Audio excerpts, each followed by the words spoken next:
राधे राधे दोस्तों, कैसे हैं आप सब। आज है 3 नवंबर 2024 और आज मनाया जा रहा है भाई दूज का पर्व।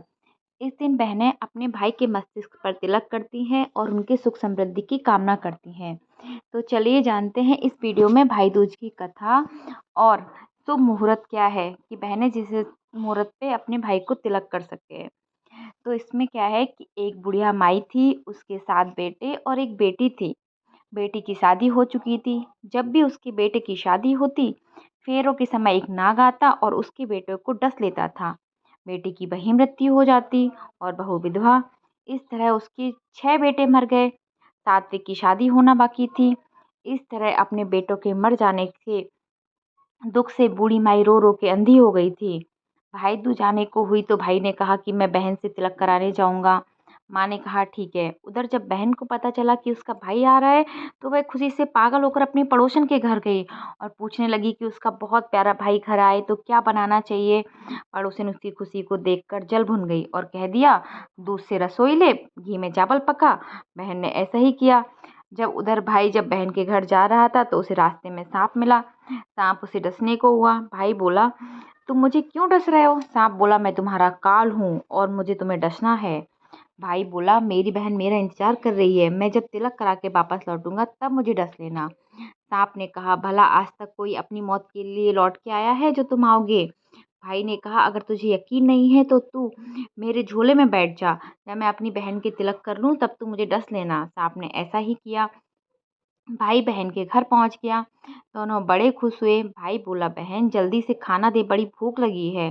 बहन क्या करें, ना तो दूध की रसोई सूखे और ना ही घी में चावल पके। भाई ने पूछा, बहन इतनी देर क्यों लग रही है, तू क्या पका रही है। तब बहन ने बताया कि ऐसे ऐसे किया है। भाई बोला, पगली कहीं घी में भी चावल पके हैं या दूध से कोई रसोई लिपता है क्या। गोबर से रसोई लीप, दूध में चावल पका। फिर बहन ने ऐसा ही किया। खाना खा के भाई को बहुत जोर से नींद आने लगी। इतने में बहन के बच्चे आ गए। बोले, मामा मामा आप हमारे लिए क्या लाए हो। भाई बोला, मैं तो कुछ नहीं लाया।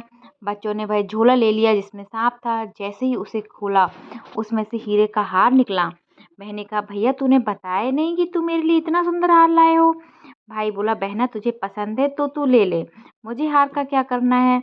अगले दिन भाई बोला, मुझे जाना है, मेरे लिए खाना रख दे। बहन ने उसके लिए लड्डू बना के एक डिब्बे में रख दिए। भाई कुछ दूर जाकर थककर एक पेड़ के नीचे सो गया। उधर बहन के बच्चों को जब भूख लगी तो माँ से कहा कि खाना दो। माँ ने कहा, खाना भी बनने में देर है। तो बच्चे बोले कि मामा को जो रखा है वही दे दे। तो वो बोली कि लड्डू बनाने के लिए बाजरा पीसा था, वही बचा पड़ा है, चक्की में जाकर खा ले। बच्चों ने देखा कि चक्की में तो सांप की हड्डियां पड़ी हैं। यही बात माँ को आकर बताई तो वह बावड़ी सी होकर भाई के पीछे भागी। रास्ते भर लोगों से पूछती कि किसी ने मेरा गैल बाटोई देखा है, किसी ने मेरा बावड़ा सा भाई देखा है। तब एक ने बताया कि हाँ, कोई लेटा तो है, पेड़ के नीचे देख ले, वही होगा। भागी भागी पेड़ के नीचे पहुंची, अपने भाई को नींद से उठाया।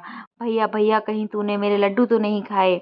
भाई बोला, ये ले तेरे लड्डू, नहीं खाए मैंने, ले दे के ये लड्डू ही तो दिए थे। उसके पीछे भी भाग भाग के चली आई। बहन बोली, नहीं भाई तू झूठ बोल रहा है, जरूर तूने खाया है, अब तो मैं तेरे साथ चलूंगी। भाई बोला, तू ना मान रही है तो चल फिर। चलते चलते बहन को प्यास लगती है। वह भाई को कहती है कि मुझे पानी पीना है। भाई बोला, अब मैं तेरे लिए पानी कहाँ से लाऊं, देख दूर कहीं चील उड़ रही है, चली जा वहाँ, शायद तुझे पानी मिल जाए। तब बहन वहां गई और पानी पीकर जब लौट रही थी तो रास्ते में देखती है एक जगह जमीन में 6 सिलाएं गड़ी हैं और एक बिना गड़ी रखी हुई थी। उसने एक बुढ़िया से पूछा, ये सिलाएं कैसी हैं। उस बुढ़िया ने बताया कि एक बुढ़िया है, उसके 7 बेटे थे, 6 बेटों तो शादी के मंडप में ही मर चुके हैं, तो उनके नाम की ये सिलाएं जमीन में गड़ी हैं। अभी 7वें की शादी होनी बाकी है, जब उसकी शादी होगी तो वह भी मंडप में ही मर जाएगा, तब यह 7वीं सिला भी जमीन में गड़ जाएगी। यह सुनकर बहन समझ गई कि ये सिलाएं किसी और की नहीं बल्कि उसके भाइयों के नाम की हैं। उसने उस बुढ़िया से अपने 7वें भाई को बचाने का उपाय पूछा। बुढ़िया ने उसे बतला दिया कि वह अपने 7वें भाई को कैसे बचा सकती है। सब जानकर वह वहां से बाल खुले करके पागलों की तरह अपने भाई को गालियां देती हुई चली। भाई के पास आकर बोलने लगी, तू तो जलेगा, कुटेगा, मरेगा। भाई उसके ऐसे व्यवहार को देखकर चौंक गया। पर उसे कुछ समझ नहीं आया।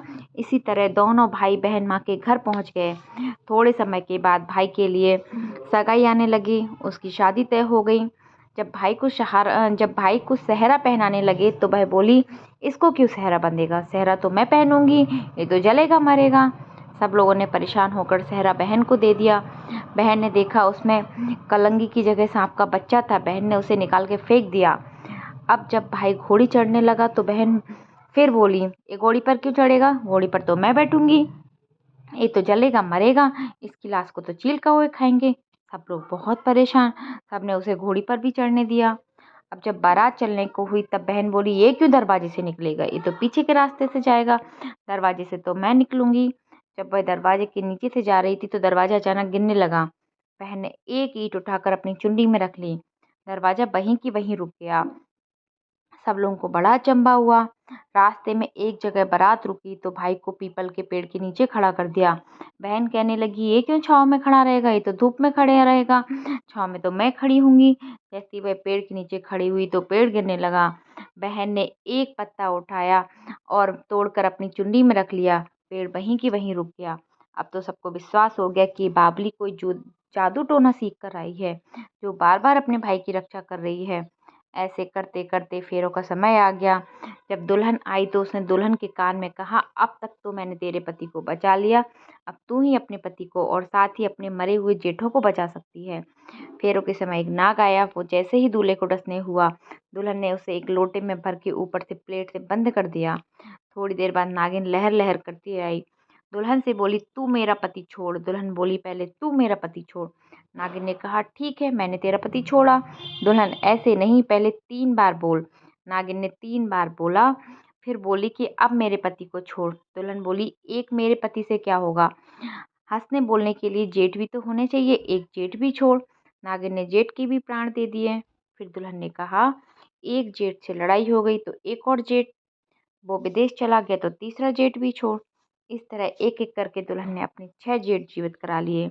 उधर रो रो के बुढ़िया का बुरा हाल था कि अब तो मेरा 7वां बेटा भी बाकी बेटों की तरह मर जाएगा। गांव वालों ने उसे बताया कि उसके 7 बेटा और बहुएं आ रही हैं। तो बुढ़िया बोली, अगर यह बात सच हो तो मेरी आंखों की रोशनी वापस आ जाए और मेरे सीने से दूध की धार बहने लगे। ऐसा ही हुआ। अपने सारे बहू बेटों को देखकर वह बहुत खुश हुई। बोली, यह सब तो मेरी बाबली का किया है, कहाँ है मेरी बेटी। सब बहन को ढूंढने लगी। देखा तो वह भूसे की कोठरी में सो रही थी। जब उसे पता चला कि उसका भाई सही सलामत है तो वह अपने घर को चली। उसके पीछे पीछे सारी लक्ष्मी भी जाने लगी। बुढ़िया ने कहा, बेटी पीछे मुड़ के देख, तो सारी लक्ष्मी ले जाएगी तो तेरे भाई भाभी क्या खाएंगे। तब बहन ने पीछे मुड़ के देखा और कहा कि जो माँ ने अपने हाथों से दिया है वह मेरे साथ चल, बाकी भाई का और भाभी के पास ही रहे। इस तरह एक बहन ने अपने भाई की रक्षा की।